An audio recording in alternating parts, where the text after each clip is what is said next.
खासकर इस वर्मा परिवार के लिए आप सभी लोगों के लिए जो है इतना खूबसूरत दरबार माता रानी का यहाँ पर बनवाया है और ये पंडाल लगाया हुआ कहना है क्या?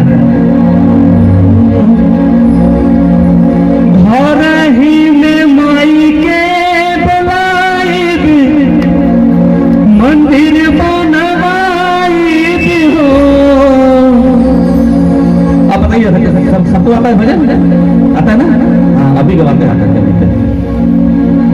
घर ही में माई के बनाई मंदिर बनवाई हो।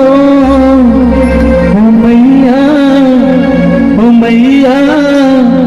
मैया लाली रे चांदनी बनवाई भजन गवाई हो।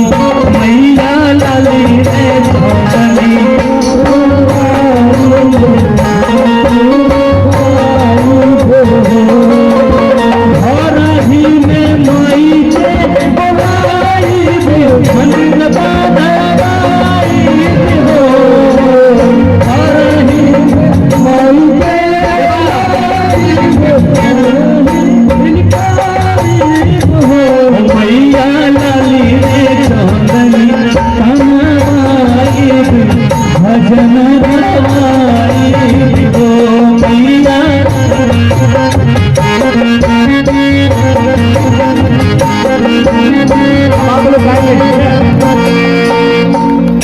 अब आप लोग आएंगे, ठीक है?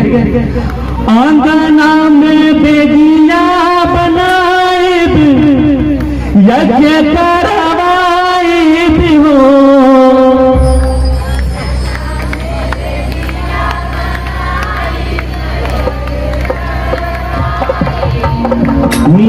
फोटो भी आ हो मैया सासोरे बहिनी के बोला